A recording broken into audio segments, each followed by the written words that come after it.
जय श्री राधे, जय महाकाल। सनातन अखंड ज्योति चैनल में आप सभी का स्वागत है। रामायण एक ऐसी ऐतिहासिक गाथा, एक ऐसी अमर कथा जो न केवल सनातनी हिंदुओं के अपितु प्रत्येक भारतीय के हृदय में बसती है। भगवान श्री राम की इस पावन पवित्र कथा पर पहले भी बहुत से निर्माताओं ने बहुत से धारावाहिक और फिल्मों का निर्माण किया, जिनमें से कुछ सफल हुए तो कुछ असफल हुए, किंतु आज आदि पुरुष नामक एक फिल्म चर्चा का विषय बना हुआ है।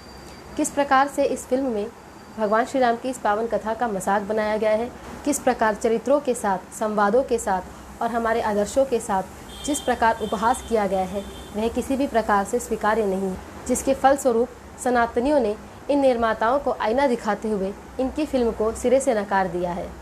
इस फिल्म की गलतियां बताने जाएं तो बहुत समय लग जाएगा और आजकल इस फिल्म की गलतियां ही बताना सोशल मीडिया का विषय बना हुआ है। तो फिलहाल हम इस फिल्म की गलतियों पर अभी नहीं जाते हैं, हम बात करते हैं हमारे मूल विषय की, जो कि है रामानंद सागर जी की रामायण। भगवान श्री राम की कथा की चर्चा सुनते ही सबसे पहला धारावाहिक जो हमारे चिंतन में आता है वह है रामानंद सागर जी की रामायण। यूँ तो रामायण पर आज तक बहुत लोगों ने धन कमाने के उद्देश्य से बहुत से धारावाहिक बनाए हैं, किंतु रामानंद सागर जी की रामायण ने भारतीयों के हृदय पे जो अमिट छाप छोड़ी है, उसका ना तो कोई तोड़ कभी हो सका है और ना ही कभी हो पाएगा।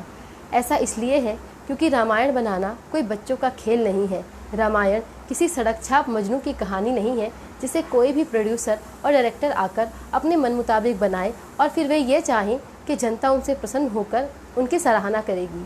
रामायण बनाने के पीछे रामानंद सागर जी पर किस प्रकार से दैवीय कृपा थी और किस प्रकार से उनके इस उद्देश्य में दैवीय शक्तियाँ काम कर रही थी, आइए आज हम इसी बारे में चर्चा करेंगे। ऐसा नहीं है कि रामायण बनाने से पहले रामानंद सागर जी ने सिनेमा जगत में कदम नहीं रखा था। रामायण बनाने से पहले भी वे अनेकों फिल्मों और धारावाहिकों द्वारा इस जगत में सफलता प्राप्त कर चुके थे। ऐसा नहीं है कि रामायण पहला और अंतिम धार्मिक धारावाहिक था, उससे पहले और बाद में भी अनेकों निर्माताओं द्वारा अनेक प्रकार के धार्मिक धारावाहिकों और फिल्मों का निर्माण हो चुका है। ऐसा क्या है जो रामायण को दिव्य और भव्य बनाता है? रामानंद सागर जी अपनी आत्मकथा में लिखते हैं कि उन्हें अनेकों बार इस प्रकार की अनुभूति होती रही कि रामायण के पीछे अवश्य ही कुछ दैवीय शक्तियाँ कार्य कर रही हैं, जिनमें से कुछ प्रसंग इस प्रकार हैं। फिल्म ललकार की शूटिंग के दौरान जब रामानंद सागर जी और उनके पुत्र प्रेम सागर जी गुवाहाटी में कामाख्या मंदिर के दर्शन करने गए, उस समय मंदिर की परिक्रमा करते समय एक बच्ची ने उन्हें कहा कि पेड़ तले एक साधु आपको बुला रहे हैं। रामानंद सागर जी ने उस बच्ची की बात मानकर वहाँ पर जो पेड़ था उसकी तरफ जाने का निर्णय किया। उस पेड़ की तरफ जाते समय रामानंद सागर जी ने पीछे मुड़कर देखना चाहा तो वह बच्ची उन्हें दिखाई नहीं दी। फिर वे आगे चल दिए। उन्होंने देखा कि वहाँ पर पेड़ तले कुछ साधु बैठे हुए हैं और उनके बीच में कोई एक महात्मा बैठे हैं जिनका सभी साधु सम्मान और सत्कार कर रहे हैं। सागर जी ने उन महात्मा से बुलाने का प्रयोजन पूछा तो वे महात्मा शांत रहे। फिर सागर जी ने उन महात्मा से किसी भी प्रकार की सहायता की बात कही तो भी वे महात्मा शांत रहे। कुछ देर बाद रामानंद सागर जी विनम्रता पूर्वक उन सभी साधुओं को प्रणाम करके लौट गए। काफी समय बीत चुका था। रामानंद सागर जी और प्रेम सागर जी इस घटना को भूल चुके थे। उस समय रामानंद सागर जी हिमालय में किसी फिल्म की शूटिंग कर रहे थे। उस समय अचानक मौसम खराब हुआ, जिस वजह से वे सब लोग अपने पूर्व स्थान पर नहीं जा पाए। वहाँ उन्हें पता चला कि पास में ही किसी साधु की कुटिया है, तो क्यों ना कुछ समय के लिए वहीं पर शरण ली जाए। ये बात जानकर रामानंद सागर जी ने एक व्यक्ति को उस साधु के पास शरण लेने की आज्ञा लेने के लिए भेजा, किंतु उस साधु ने क्रोधपूर्वक चिल्लाकर उस व्यक्ति को वहाँ से भगा दिया। थोड़ी देर बाद जब उस साधु को पता चला कि रामानंद सागर जी वहाँ पर शूटिंग कर रहे हैं, तो वह ससम्मान रामानंद सागर और उनकी पूरी यूनिट को अपनी कुटिया में लाए और उन्हें जड़ी बूटियाँ दी और उनका उपचार भी किया। बातों बातों में उन साधु महात्मा ने रामानंद सागर जी से कामाख्या मंदिर में घटी उस घटना के बारे में पूछा। रामानंद सागर जी आश्चर्यचकित हो गए कि उस घटना से इन साधु महात्मा का क्या प्रयोजन है और इन्हें उस घटना के बारे में कैसे पता। उन्होंने पूछा तो उन महात्मा ने बताया कि पेड़ तले चबूतरे पर जिन बड़े साधु महात्मा के उन्हें दर्शन हुए थे, वास्तव में वे कोई साधारण संत नहीं अपितु महाअवतार बाबा थे, जिनके दर्शन आज के समय में इतने सहज नहीं है। उन साधु महात्मा ने बताया कि महाअवतार बाबा ने रामानंद सागर जी को दर्शन इसलिए दिए क्योंकि उन्हें पता है कि रामानंद सागर जी आगे जाकर रामायण जैसे धारावाहिक का निर्माण करके भारत के प्रत्येक नागरिक के हृदय में भगवान श्री राम की पावन भक्ति का प्रकाश लाने वाले हैं। ये बात सुनकर रामानंद सागर जी बहुत प्रसन्न हुए और फिर वे अपने पूर्व स्थान को चले गए। ज्ञात हो कि रामानंद सागर जी पहले रामायण नहीं महाभारत सीरियल बनाना चाहते थे। फिर उन्हें स्वप्न में और एकांत में कभी कभी किसी दिव्य महात्मा के दर्शन होते थे, जिनका चेहरा उन्हें कुछ धुंधला धुंधला दिखाई देता था। उन्हीं दिव्य महात्मा के संकेत पर रामानंद सागर जी ने महाभारत के स्थान पर रामायण का निर्माण करने का निर्णय लिया। कुछ समय बाद सन 1987 में हरिद्वार के शांति कुंज में रामानंद सागर जी की युग ऋषि पंडित श्री राम शर्मा आचार्य जी से भेंट हुई और उन्होंने युग ऋषि श्री राम शर्मा आचार्य जी को अपना प्रेरणा स्रोत स्वीकार करते हुए कहा, जिस दिव्य सत्ता से सतत मार्गदर्शन एवं प्रेरणा प्राप्त होने का आभास हो रहा था, उनसे मिलकर साक्षात्कार करने का अवसर आज प्राप्त हुआ है। फिर युग ऋषि श्री राम शर्मा आचार्य जी ने रामानंद सागर जी से कहा कि रामायण का निर्माण दिव्य ईश्वरीय सत्ता की इच्छा से हुआ है और यह उनकी इच्छा का पूर्वार्ध है।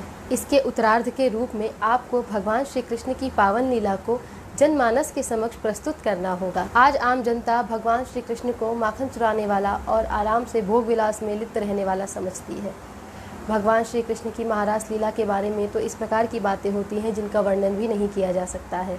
आपको उन लीलाओं का वास्तविक दर्शन प्रस्तुत करना होगा और यह कार्य देव शक्तियाँ आपके द्वारा करवाना चाहती हैं। युग ऋषि श्री राम शर्मा आचार्य जी की इन्हीं बातों से प्रेरित होकर रामानंद सागर जी ने रामायण के बाद श्री कृष्ण सीरियल का निर्माण किया, जो कि अपने आप में अभूतपूर्व और अद्भुत है। जब नवंबर 1986 में वीएन गाडगिल और भास्कर घोष ने रामानंद सागर जी के बनाए रामायण के पायलट एपिसोड को देखा तो इस धारावाहिक को मंजूरी न देने का फैसला किया। उस समय अप्रत्याशित रूप से प्रधानमंत्री ने अपने मंत्रिमंडल में फेरबदल किया और वीएन गाडगिल सूचना प्रसारण मंत्रालय से हटा दिए गए और नए मंत्री बने अजीत कुमार पांचा, जिनका की रामायण से किसी भी प्रकार का कोई पूर्वाग्रह नहीं था, किंतु फिर भी दूरदर्शन के सरकारी बाबुओं और क्लर्कों ने 3 महीने तक फाइलें लटकाई रखी और रामायण का प्रसारण नहीं हो पाया। रामानंद सागर जी इससे बहुत दुखी और निराश थे। उनका नियम था कि वे अपने मुंबई में स्थित सागर विला नाम के घर पर छत पर नित्य ही पक्षियों को दाना खिलाया करते थे। एक दिन ऐसे ही रामानंद सागर जी अपनी छत पर कबूतरों, चिड़ियों और अन्य पक्षियों को दाना खिला रहे थे और मन से ही वे बहुत उदास थे। वे बार बार इसी बात का विचार कर रहे थे कि अब रामायण सीरियल का प्रसारण कैसे होगा, कितना समय लग रहा है, बार बार निराशा हाथ लग रही है। तभी उनके विला पर किसी साधु का आगमन हुआ। वह साधु बड़ा ही तेजस्वी दिखाई पड़ता था। इसके बारे में प्रेम सागर जी बताते हैं कि यूँ तो सागर विला पर साधुओं का कुछ दान मांगने के लिए आना कोई बड़ी बात नहीं थी, किंतु यह साधु कुछ अलग ही था। इस साधु ने न तो किसी प्रकार का कोई दान स्वीकार किया और न ही किसी प्रकार की कोई याचना की। इस साधु ने रामानंद सागर जी से मिलने की इच्छा प्रकट की और उनसे कहा कि मैं अपने हिमालयवासी गुरु की आज्ञा से आपको यह सूचित करने आया हूँ कि आपको चिंता करने की कोई आवश्यकता नहीं है। रामायण जैसे पावन धारावाहिक का निर्माण आप नहीं कर रहे हैं, स्वर्ग में बैठी शक्तियाँ आपसे यह कार्य करवा रही हैं, इसलिए आप पूरी तरह से निश्चिंत हो जाइए, यह कार्य होकर रहेगा। इस घटना को बिना बताए ही युग ऋषि पंडित श्री राम शर्मा आचार्य जी से उस हिमालयवासी दिव्य साधु के बारे में सुनकर सागर जी अचंभित रह जाते हैं और कहते हैं कि अब मुझे ज्ञात हुआ कि युग ऋषि श्री राम शर्मा आचार्य जी के गुरुदेव हिमालयवासी स्वामी श्री सर्वेश्वरानंद जी महाराज की साधना का केंद्र देवात्मा हिमालय ही रहा है। उन्हीं के किसी दूत ने साधु के रूप में आकर मेरी चिंता और मेरी समस्या का समाधान कर मुझे धैर्य प्रदान किया और इन्हीं सभी शक्तियों के आशीर्वाद और कृपा से रामायण निर्माण का ये भव्य कार्य संपन्न हो पाया। युग ऋषि श्री राम शर्मा आचार्य जी से मिलने के बाद रामानंद सागर जी ने उनसे प्रेरित होकर रामायण के बाद श्री कृष्ण जैसे भव्य धारावाहिक का निर्माण किया, जिसके प्रेरणा स्रोत पूज्य श्री प्रभुदत्त ब्रह्मचारी जी, इस्कॉन के संस्थापक श्री शील प्रभुपाद प्रियदर्शी जी महाराज और संत विनोबा भावे भी रहे। इस प्रकार दिव्य शक्तियों द्वारा ये महान कार्य संपन्न कराए गए, जिसके बाद भारतीय धार्मिक सिनेमा में रामायण और श्री कृष्ण धारावाहिक एक अनुपम कृति और लोगों के हृदय में भक्ति भावना के जागरण में मील के पत्थर सिद्ध हुए। यह अतिशयोक्ति नहीं होगी यदि कहा जाए कि रामानंद सागर जी द्वारा निर्माण किए गए रामायण धारावाहिक और श्री कृष्ण धारावाहिक जैसी कृति ना तो कभी निर्माण हुई है और ना ही कभी हो सकेगी, जिसका कारण ही है देव शक्तियों की कृपा और दिव्य महापुरुषों एवं संतों का आशीर्वाद, जिसके कारण रामानंद सागर जी यह कार्य संपन्न कर पाए। भगवान के चरित्र पर धारावाहिक बनाना और फिल्म बनाना कोई बच्चों का खेल नहीं है। हर कोई इसमें सफलता प्राप्त नहीं करता। रामायण और श्री कृष्ण को सफलता इसलिए मिली क्योंकि इसमें स्वयं ईश्वरीय इच्छा शामिल थी।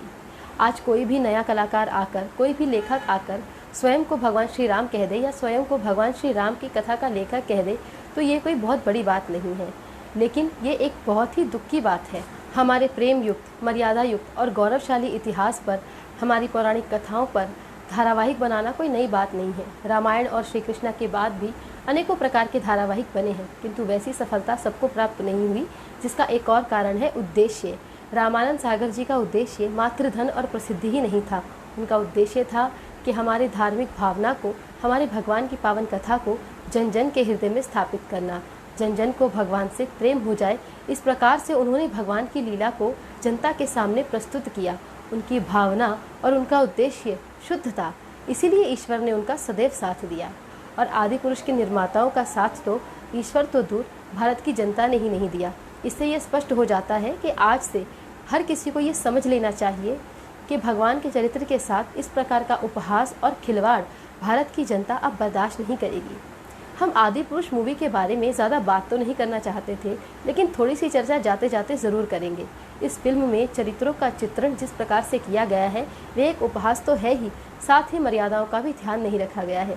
कहीं पर वस्त्रों तो कहीं पर श्री राम जी के लिए एक अभिनेता का चयन करने में जिस प्रकार की गलती निर्माताओं ने की है वह अक्षम्य। इस प्रकार से आप किसी भी अभिनेता को भगवान श्री राम के चरित्र में ढाल सकते हैं। कैसे एक चेहरा आप भगवान श्री राम के चरित्र को दे सकते हैं जिसका कि आपको विश्वास भी नहीं है कि आगे जाके वही चेहरा किस प्रकार की और फिल्मों में काम करेगा, उनमें किस प्रकार की हिंसा होगी या किस प्रकार की अश्लीलता होगी। श्री राम जी का किरदार निभाने वाले अरुण गोविल जी को भी रामायण सीरियल के बाद अन्य किसी भी मूवी में बहुत ज़्यादा काम नहीं मिला और ना ही किसी और किरदार में उन्हें सफलता प्राप्त हुई। ऐसा नहीं है कि अरुण जी की ये निजी इच्छा थी, ये अरुण जी की नहीं, ये दैवीय शक्तियों की इच्छा थी जिन्होंने श्री राम के रूप में उनका चयन किया था। और वे शक्तियाँ नहीं चाहती थी कि उस मर्यादा का, उस स्वरूप का, वो छवि जो भारत के प्रत्येक नागरिक के हृदय में बस गई है, उस छवि का स्वरूप बिगड़े। लेकिन आज के समय में किसी की भी पुरानी फिल्में और आने वाली फिल्मों को ध्यान में रखकर उन्हें भगवान का चरित्र नहीं दिया जाता है। कोई भी अभिनेता और अभिनेत्री जिनकी लोकप्रियता चरम पर हो, उन्हें भगवान के किरदारों में ढाल दिया जाता है, केवल इसलिए कि जनता उनसे उनके पिछले किरदारों को लेकर जुड़ी थी, तो शायद इन किरदारों में भी जनता उन्हें स्वीकार करेगी। किंतु ऐसा नहीं है, क्योंकि श्री राम, श्री कृष्ण, माँ जानकी और श्री राधा कोई साधारण किरदार नहीं है, कोई कहानी या किस्सों की बातें नहीं है। ये हमारा इतिहास है, ये हिंदुओं का प्राण है, ये वैष्णवों की आत्मा है, ये सनातनियों का मान है। इसके साथ छेड़छाड़ ना तो आपको सफलता प्रदान करेगी और ना ही आपको समाज में वो सम्मान प्राप्त होगा जो रामानंद सागर जी को प्राप्त हुआ था। कुछ समय पहले एक मूवी आई थी नानक शाह फ़कीर नाम से, जो कि सिखों के प्रथम गुरु नानक देव जी की जीवनी पर आधारित थी। इस फिल्म में गुरु नानक देव जी के चरित्र को किसी भी अभिनेता का चेहरा नहीं दिया गया था, बल्कि जब जब गुरु नानक देव जी को इस मूवी में दिखाया जाता था तो चेहरे के स्थान पर एक अद्भुत तेज नज़र आता था। निर्माताओं की सोच देखिए, उनकी गहनता को देखिए। उन्होंने सोचा कि हम गुरु नानक देव जी को किसी भी अभिनेता का चेहरा कैसे दे सकते हैं, जबकि हमें पता नहीं कि आगे जाके वो किस प्रकार की फिल्मों में काम करेगा या उसने पूर्व में किस प्रकार की फिल्मों में काम किया होगा। लेकिन शायद सनातन धर्म के साथ ही खिलवाड़ करना निर्माताओं की आदत बन गई है। किसी भी ऐसे अभिनेता को उठाकर श्री राम जी का किरदार दे दिया जाता है जिसके बारे में कुछ नहीं पता कि वह आगे जाके किस प्रकार की मूवी और किस प्रकार की धारावाहिकों में काम करेगा। इस बात का ध्यान सनातनी जनता को ही रखना चाहिए कि श्री राम, श्री कृष्ण, भगवान शिव के चरित्र को अभिनय करने के लिए जिन अभिनेताओं का चयन किया जाता है उनमें क्या गुण होने चाहिए, उनका इतिहास कैसा होना चाहिए और उनके आगे की योजनाएँ कैसी होनी चाहिए। और बनाने वालों के उद्देश्य का भी बहुत अच्छी तरह से ध्यान रखना चाहिए, क्योंकि सनातन धर्म की कथाएं, हमारी पौराणिक मान्यताएं कोई उपहास नहीं है, कोई हास्य का विषय नहीं है, बहुत गंभीर, बहुत भक्ति और आत्मकल्याण का विषय है। इस पर हम सभी को मिलकर विचार करना चाहिए। हमारा ये वीडियो आपको कैसा लगा हमें कमेंट सेक्शन में अवश्य बताएं और आपके चैनल सनातन अखंड ज्योति को सब्सक्राइब करें। जय श्री राधे, जय महाकाल।